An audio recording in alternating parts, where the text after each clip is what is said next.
Bonjour mes frères et sœurs, et nous allons essayer de terminer ce matin nos partages sur l'épître de Jude. Seigneur, nous voulons tellement bien faire en ce qui concerne les Écritures.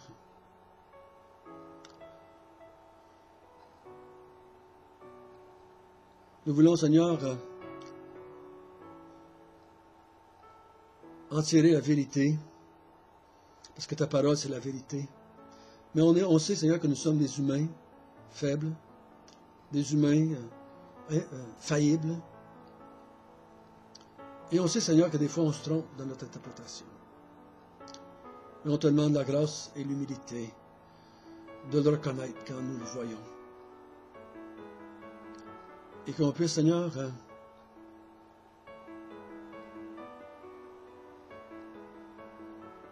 avoir un désir que la vérité règne, que défendre notre propre réputation, ou défendre nos arguments, ou défendre nos points de vue. C'est tellement futile et vain, cela. Mais que la vérité resplendisse, soit magnifiée parmi nous, ça c'est important. Donc, guide-nous encore ce matin par l'Esprit de Dieu que tu as mis en nous. Amen.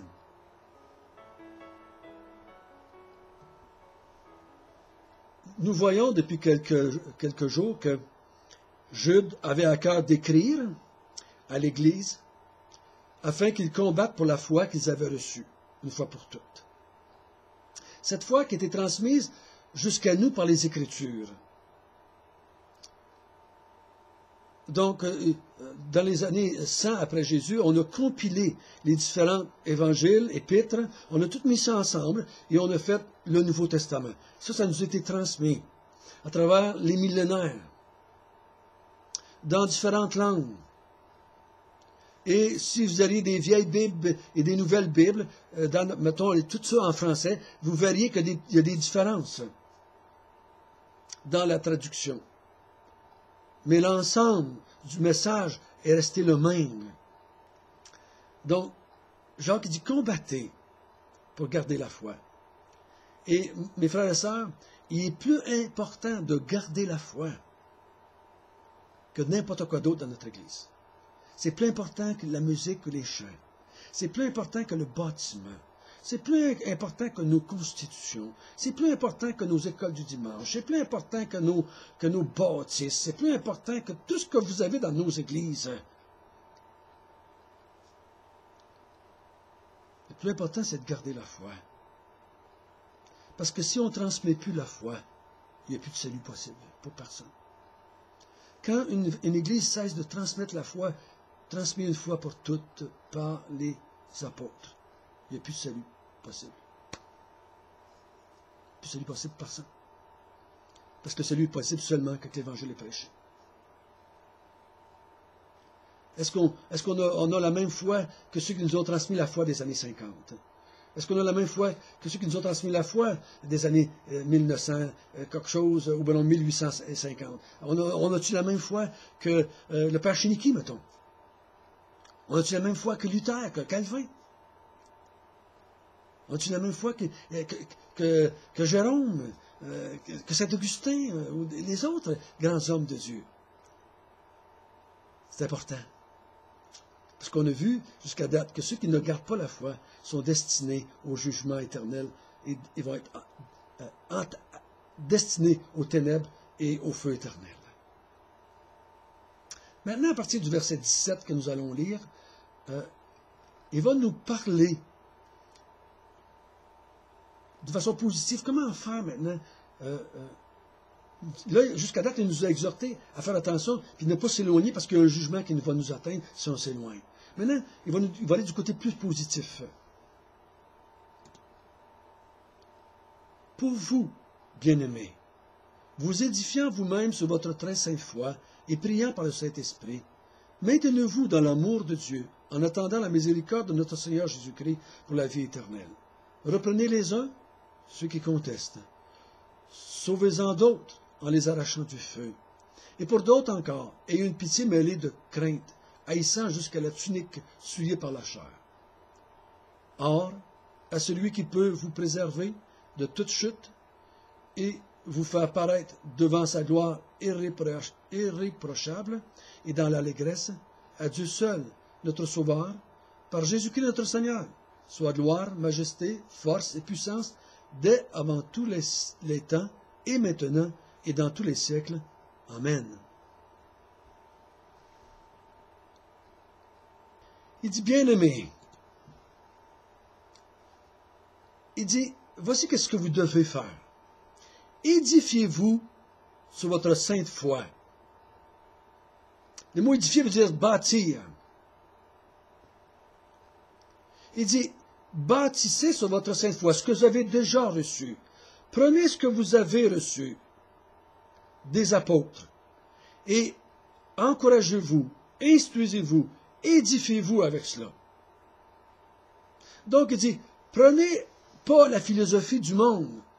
Je ne suis pas contre les philosophies. Je ne suis pas contre qu'on doit lire les livres de psychologie. Je ne suis pas contre qu'on doit apprendre de toutes sortes de choses que le monde peut offrir. Mais notre foi, on l'édifie sur les Écritures. Je dis tout le temps aux gens, on ne bâtit pas notre vie chrétienne sur nos expériences ou sur les philosophies du monde. On bâtit notre vie chrétienne sur les Écritures, sur la foi que nous avons reçue une fois pour toutes. Donc, c'est pas mal d'aller à l'extérieur pour aller chercher de l'information et de l'instruction. C'est pas mal de prendre un cours d'administration pour savoir administrer une église.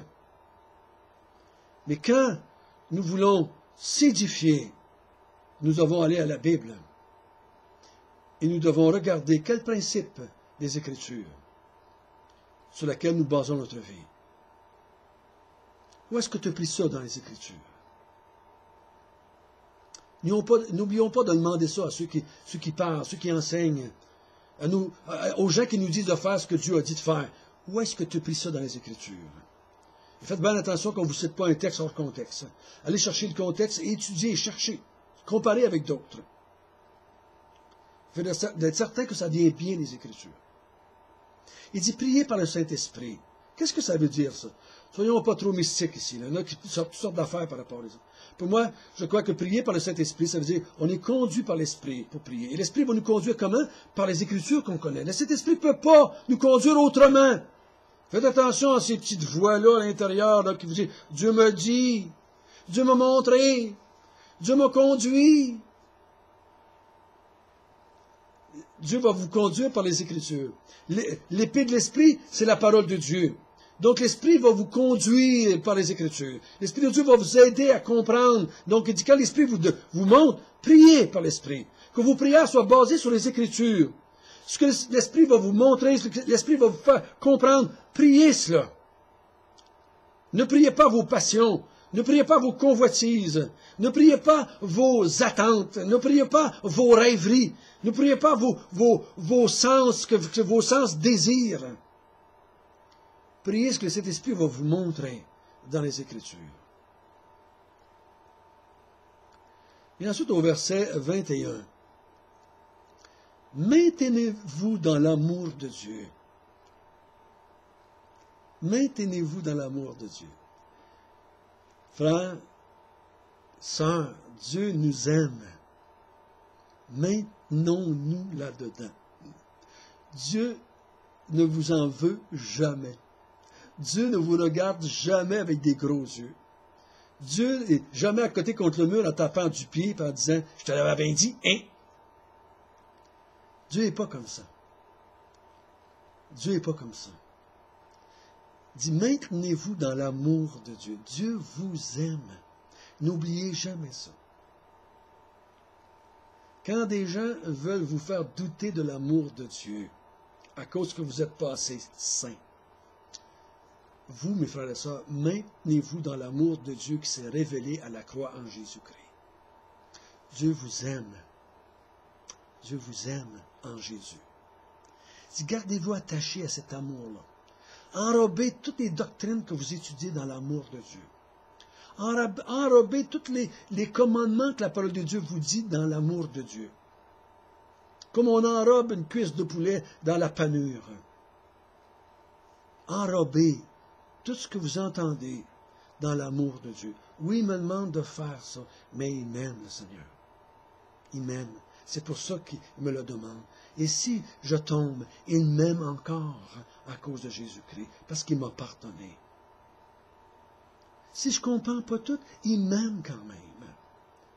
Si ma foi est limitée, il m'aime quand même. Dieu n'aime pas plus Don Carson, qui est un grand docteur des Écritures, qui aime le jeune chrétien qui vient d'être sauvé il y a 2 jours. Il les aime pas plus l'un que l'autre. Dieu m'aime. Maintenez-vous. Restez attachés à l'amour de Dieu. Ne vous laissez pas effrayer par les gens qui vont vous parler de doctrine pour vous faire douter que Dieu vous aime. Ou vous faire douter que vous êtes des enfants de Dieu parce que vous n'êtes pas assez consacrés. Méfiez-vous de ces gens-là. Et là, il dit, maintenant, en attendant la miséricorde de notre Seigneur Jésus-Christ pour la vie éternelle. Donc, il dit, maintenez-vous dans l'amour de Dieu en attendant ce qui s'en vient. Vous ne changerez rien ici-bas. Vous ne changerez rien ici-bas. Ce que Dieu a fait, vous ne l'améliorez pas, vous savez. Dieu a fait ce qu'il avait à faire. Et il va maintenant accomplir le restant par son retour. Il dit, regardez vers l'avenir, frères et sœurs. Regardez vers l'avenir. En attendant le retour du Seigneur. Donc il dit, édifiez-vous dans la parole de Dieu. Priez par le Saint-Esprit.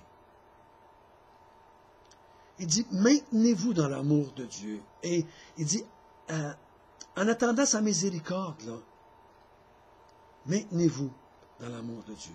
Elle s'en vient, le retour du Seigneur. Il va venir vous chercher. Il l'a promis.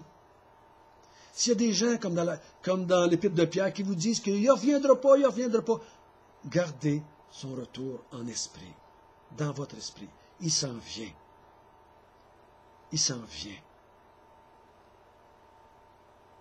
Pour juger les impies et récompenser ses enfants qui ont gardé la foi en lui.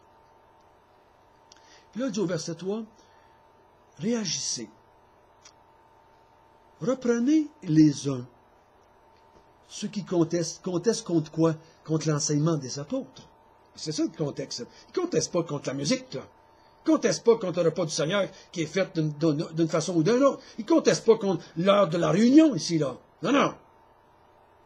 Ils contestent contre l'enseignement des apôtres. C'est ça le contexte ici. Il dit, reprenez-les. Sauvez-en d'autres en les arrachant du feu. Ceux qui sont tombés. Ceux qui sont en train de tomber, ou ils ont déjà tombé, ils sont en partie tombés. Ils ont déjà été convaincus un peu. Allez les chercher. Arrachez-les de ça. Et pour d'autres encore, allez les voir, mais avec une crainte. Faites attention. Haïssant jusqu'à la tunique, moi j'appelle ça, c'est comme tu vas pogner une guenille là, qui est souillée, tu pognes ça sur le bout des doigts. Il dit, approchez-vous avec bien de la prudence. Moi je dis souvent aux jeunes chrétiens, ne t'attaque pas aux témoins de Jéhovah tout seul. Ne t'attaque pas aux mormons tout seul. Ne t'attaque pas à un prêtre tout seul. Va chercher quelqu'un qui va t'aider. Quand vous rencontrez des gens qui vont contre, ou vous voulez aller aider quelqu'un qui s'est éloigné de la vérité, si vous êtes un jeune croyant, allez-y pas tout seul. Allez chercher quelqu'un qui est plus vieux dans la foi, puis allez-y ensemble. Ici, si tu veux gagner ceux qui se sont éloignés, vas-y lentement. Vas-y lentement. Vas-y avec prudence. Vas-y comme une brebis qui s'avance parmi les loups. Vas-y doucement. Abandonne-la pas, ces gens-là. Continue à leur parler. Mais s'ils ne veulent pas te recevoir, éloigne-toi d'eux. Éloigne-toi d'eux. Il faut garder le juste milieu entre cela ici et quand il dit « ne leur dis pas salut ». Hein? Ne leur dis pas salut. Afin de ne pas participer à leurs œuvres. Il faut faire attention. Il Il faut garder un juste milieu entre si la personne ne veut rien savoir de toi, mais ne les reçois pas, ces gens-là. Un coup, tu les as avertis, un coup que l'Église, elle le sait, et que peut-être que les Églises, même, elles ont mis en discipline. Faites attention. Pendant le processus de la discipline, faites attention à ces gens qui sont... la plupart du temps, c'est des gens qui sont souvent brillants. Et puis, ils ont des arguments. Donc, soyez prudents quand vous voulez ramener au Seigneur quelqu'un qui s'est éloigné de la vérité. Et là, il termine. Or, et là, il veut donner gloire. Il dit, à notre Dieu seul et notre Sauveur. Il dit, à lui soit la gloire, la majesté, la puissance, la force. Il dit qu'il rentre dans un état de louange. Pourquoi? Parce qu'au verset 24, il dit, à celui qui peut vous préserver de toute chute. Pas c'est de tout péché, là. Dans le contexte, chute veut dire s'éloigner de Dieu. Chute veut dire renier le maître. Chute veut dire changer la grâce en dissolution, en dérèglement. Oui, il peut nous donner la victoire dans le péché. Contre la gourmandise. Péché contre la débauche. Oui, il peut nous donner cela. Mais ici, ce qu'il parle précisément, c'est à celui qui peut nous garder de s'éloigner, pour nous faire paraître devant sa gloire irréprochable et dans l'allégresse. À lui soit la gloire, à lui soit la gloire, à lui soit la louange, à lui soit la majesté, la force, l'honneur. Parce que c'est lui qui va nous garder, nous les appeler, nous les aimer en Dieu, nous qui sommes gardés en Jésus-Christ. À lui soit la gloire. Si on arrive devant Dieu irréprochable et dans l'allégresse, c'est parce qu'il va nous avoir gardés. Si vous êtes là encore après 5 ans, après 10 ans, après 30 ans, après 50 ans, attachés encore à la sainte doctrine de l'Évangile, donnez gloire à Dieu. Donnez gloire à Dieu. Et quand nous allons arriver dans le ciel, nous allons lui donner gloire, et nous allons prendre notre couronne, nous allons jeter notre couronne à ses pieds, et nous allons dire, à toi soit l'honneur, la louange, la force, la puissance, au siècle des siècles. Amen. Frères et sœurs,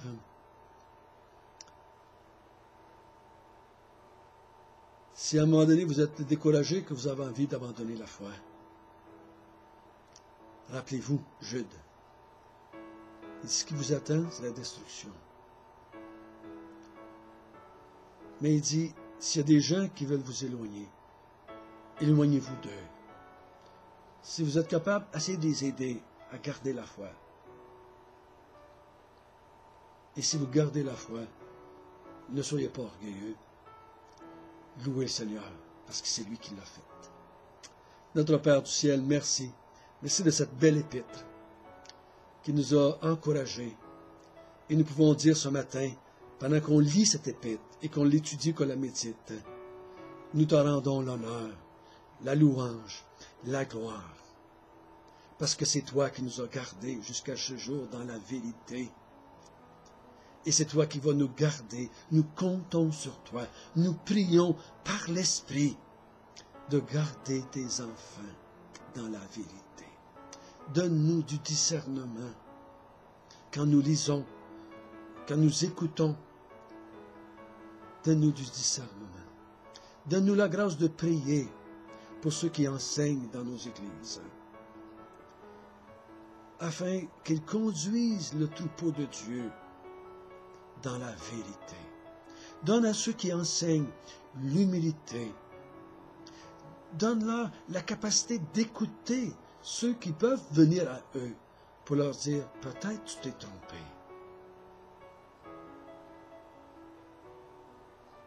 Donne-leur une humilité pour qu'ils puissent bien écouter, pour qu'ils puissent bien réaliser qu'ils sont faillibles, comme tous les autres. À toi seul la gloire, notre Dieu. Amen.